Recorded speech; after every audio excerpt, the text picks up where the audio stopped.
The way you feel is your visceral response, your physical visceral response to your vibrational frequencies. And there are two particular patterns of thought that are evidenced by your guidance system. It is the thought of desire, and it's the thought of whatever you're thinking about now. So if you're thinking about your desire right now, you're in alignment. And the energy within you is an open current. And that feels like clarity. It feels like passion. It feels like love. It feels like appreciation. It feels ecstatic. It feels so wonderful to be focused upon something and be at the same time offering no contradictory thought. Oh, that feels good. That's the way life is supposed to feel.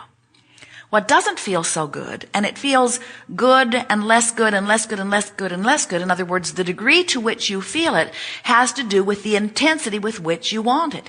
If you hardly want anything, haven't been thinking much about what you want, you've been working really hard at being content. When people say, what do you want? You say, doesn't matter. When people say, well, where would you like to live? You say, anywhere is fine. When they say, well, how much money would you like to make? You say, whatever comes. When they say, well, what kind of people do you like to be around? You say, doesn't really matter to me. If they say, well, what kind of movies do you prefer? You say, don't care, like them all. First of all, you're weird. But if you could be in that place of really having no clear opinions about this, that, or the other, then it would not matter to you what you were observing. It would not cause contradiction in your vibration. But you can't be like that, because all of the days of your physical experience, you have been introduced and surrounded by a contrasting experience that exists for the producing within you of personal preferences. You see, you were wired to care about the way you feel, which means everything that is around you is evaluated by you at conscious and unconscious levels about how it affects you. Oh, think about the power of that. Now, if you were orchestrating a universe, and by the way you are, but if it was completely in your control, and you had all of these factors or entities that you adored, and you cared about the survival, the joyous survival, you cared about the evolution, the joyous evolution, you cared about the expansion, the joyous expansion of every one of them, wouldn't you like it if each one of them had their personal point of attraction and was pre-wired, so to speak, to care about how they feel? And doesn't it make sense that if each one of them was looking out for themselves and saying, this would be best for me, this would be best for me, that if there was some way of satisfying that which would be best for each of them, then the whole would expand in a powerful, wonderful way? That's what this universe is. That's how it is for all of us. Each of us gets to have our own perspective from which we desire or prefer, and source energy answers every single one of us. There's no shortage of source, there's no shortage of answers, there's no shortage of substance, there's no shortage of all of the stuff or non-stuff that any of us want. There's no shortage of it. It expands proportionate to our ability to desire it. So, you are not in competition with anyone. There is no possible way that someone else could get your stuff or your reward. It's there for you. So when you understand that, then, only when you understand that, then, if you understand that, and only if you understand that, then, are you able to get on with your life in the way that you have intended, by projecting your thought and then aligning your vibrational frequency with the thought of your desire. It sounds simple, we know, but hardly anyone that you meet who is in physical human form is doing it on a very consistent basis, because most people are offering most of their vibration in response to what they are observing. Now, that's not a particularly bad thing, especially when you live in an environment like you all live in, where there is so much more that is going well than not. In other words, you can get along pretty well by observing and letting the preponderance of your vibration be about the well-being that you are observing. But it doesn't feel very satisfying in terms of being a deliberate creator. You did not say, I will go forth into an environment that has all been smoothed out. You did not say, get everything all cleaned up for me, get rid of all the pestilence and violence, and get rid of all the hunger, get rid of all of everybody being unkind to everybody, and when everything is all the way I want it to be, then I'll come forth and I'll just observe and live happily ever after.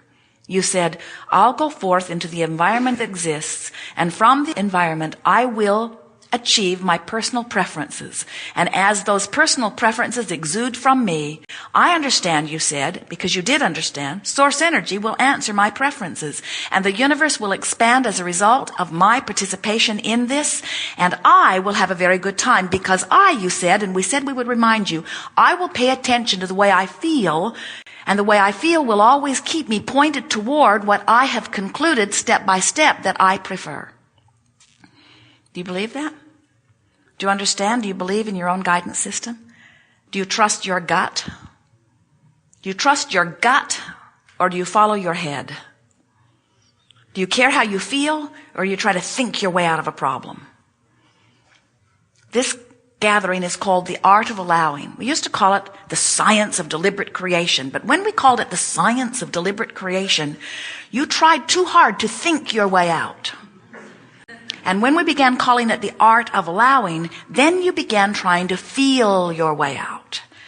That is really what we want you to do. We want you to feel where you are. We want you to feel the difference between alignment or resistance. We want you to feel alignment.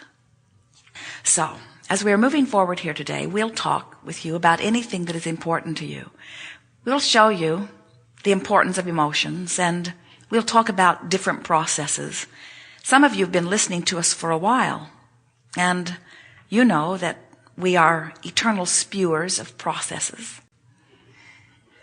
We always offer the process that we think is most appropriate for the vibrational stance of you. And since each of you comes with your own experience, you're not all at the same emotional place. And so a process that might be appropriate for one person may not be appropriate for another. In fact, a process that might work splendidly for you today might not be the best one for you tomorrow.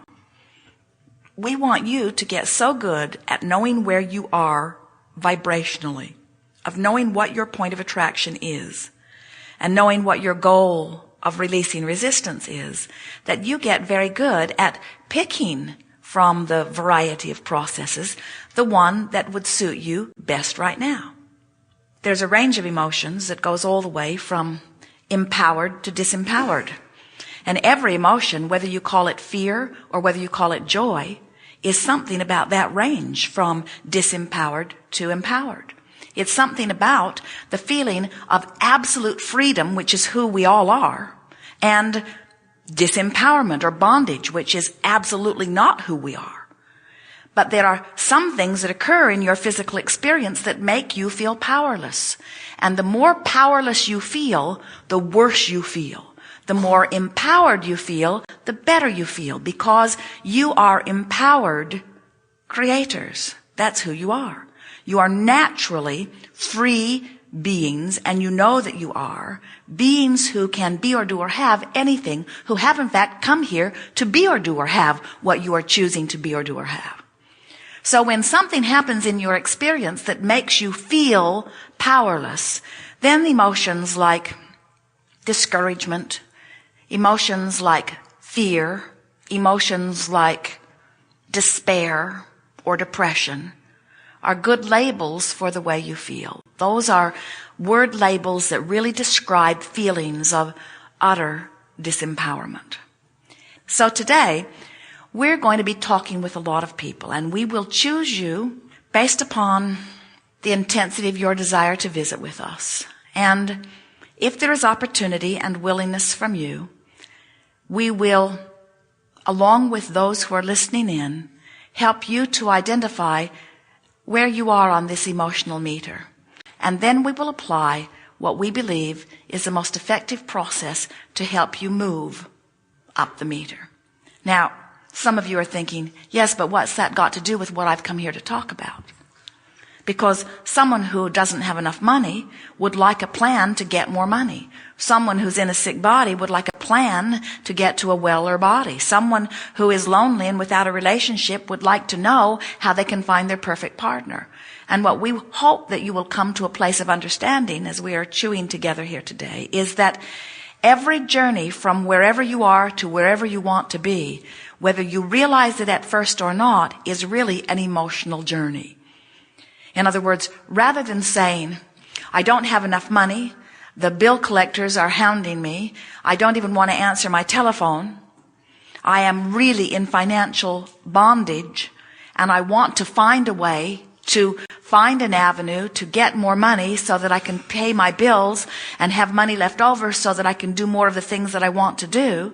Instead of that action journey, what we want you to understand is that it is an emotional journey that goes more like, right here, right now, I would like to find my way from this fear of not enough money to the feeling of security of financial well-being. We want to show you how you can make the emotional journey in a matter of minutes, certainly in a matter of days.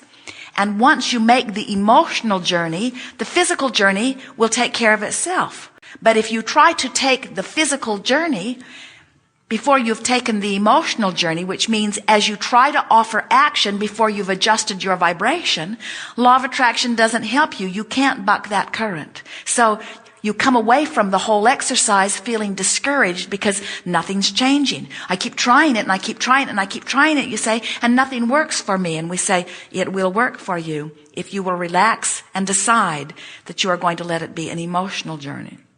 Now, in really simple terms, what making it an emotional journey means is, I'm just going to make the best of wherever I am. Anything that's bothering me, I'm going to try to soften it by making the best of it. Now, if you try to make the best of it too far from where you are, you'll just throw yourself off into the bushes. So what you want to say is, I'm reaching for the best feeling thought that I have access to. Not the best feeling thought anybody's ever thought. Not the best feeling thought I've ever thought. The best feeling thought I can find right here, right now about this. And when you do your best to find a thought that feels just a little better, and here's the important part, you pay no attention to what anybody else thinks about it. The only thing that matters is that you feel better.